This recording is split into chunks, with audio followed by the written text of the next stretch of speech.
Welcome to the Heavy Spoilers Show. I'm your host Paul, aka Batman, and robbing scoops from comicbook.com so I can make videos on them. Cinemacon has just happened, and at the event not only was the Spider-Man No Way Home trailer revealed, but we also got some brand new footage for the Batman, Dune, and The Matrix 4.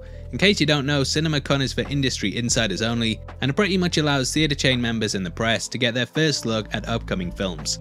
I haven't done a big Batman breakdown in a while, but we now know what was shown at the event, and also have some great descriptions from people that attended it. I will of course be going through it all, but if you enjoy the video, then please throw your best batarang at that like button, and make sure you subscribe, as it's always going to be ice to see you at the channel. Avinata. Now, Brandon Davis of comicbook.com stated that the footage shown was mainly through a featurette that kind of talked about the movie and Batman in general. Similar to the one we saw at DC Fandom, this had Matt Reeves opening it up whilst describing what was going on.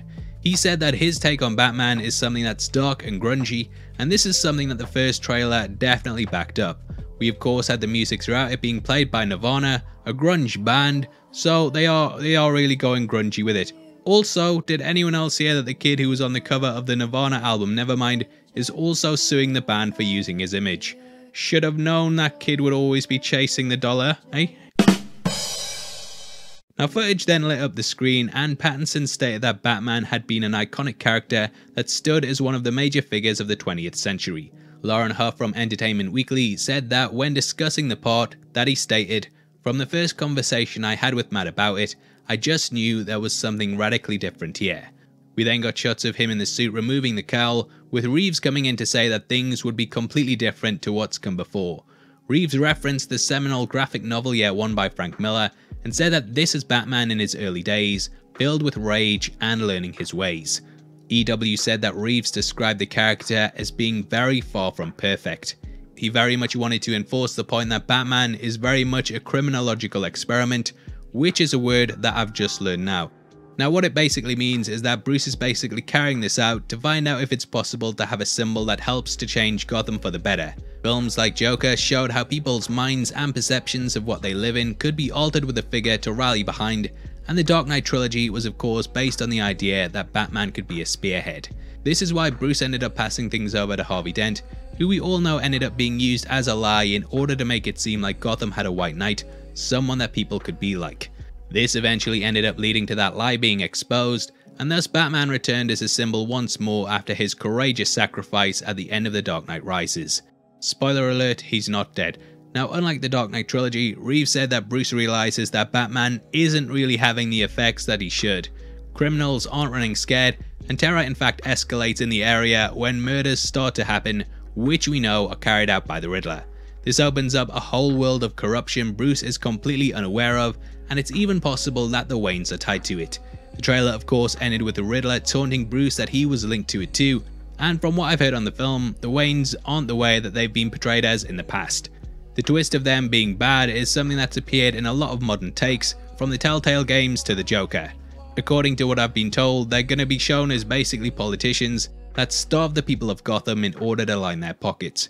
Bruce discovering this is what sets him on a path to right the wrongs of the past, and he realizes that he must do better and change the legacy that they left behind.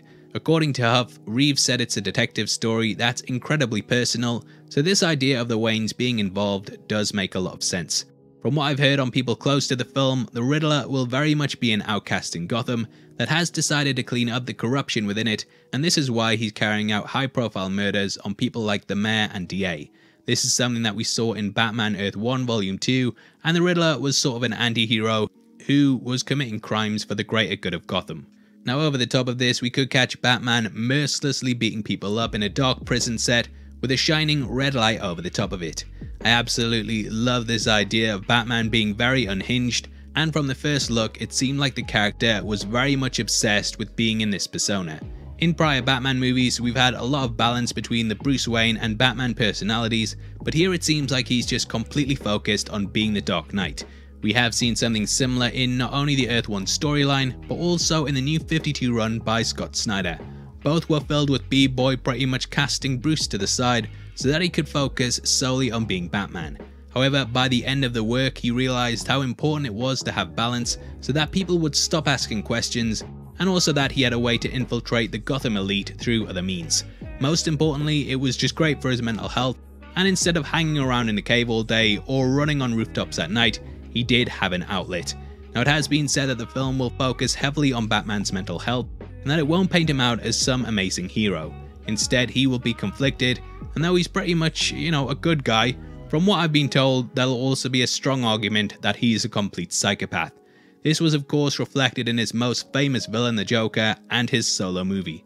Now, I'm not saying, before you start, I'm not saying that Arthur Fleck was a good guy, quite the opposite, but he very much represented a person that people could rally behind, and in that story at least, he was painted out as the hero of it, even though the argument exists that he's not.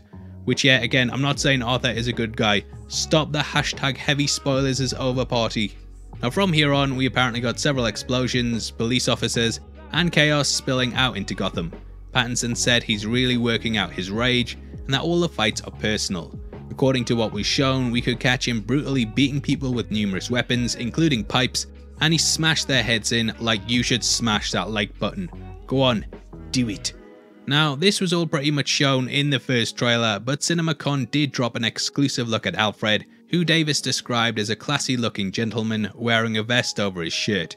They've kept the Buttelman's look close to the vest, Butterman, and we still haven't seen him, but there's a couple of fan images out there that could potentially show exactly what he looks like. We now have it confirmed that he will have white hair, so just look at these and imagine that it's real. Now, from here the attendees were shown some shots of the Batmobile driving, and there were flames coming out of the exhaust. That was pretty much all we got, but I think it's, we can take a lot from this, and they're clearly trying to establish this world that's very dark and gritty. Now, what I love about this is that they are definitely hammering home the idea that Batman might be a psychopath.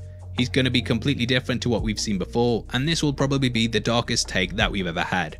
Rather than painting him out as a hero, we're going to see the complexity of his character and the mental struggles that would come with being this kind of person. I'm super hyped for it, obviously, and it feels good to be back doing Batman stuff. I'm really hoping that the movie doesn't get delayed, and that come the 4th of March 2022 that we can all go to the cinema and see this film in its full glory. Now, I'd of course love to hear your thoughts on the teaser and what you want to see in the film.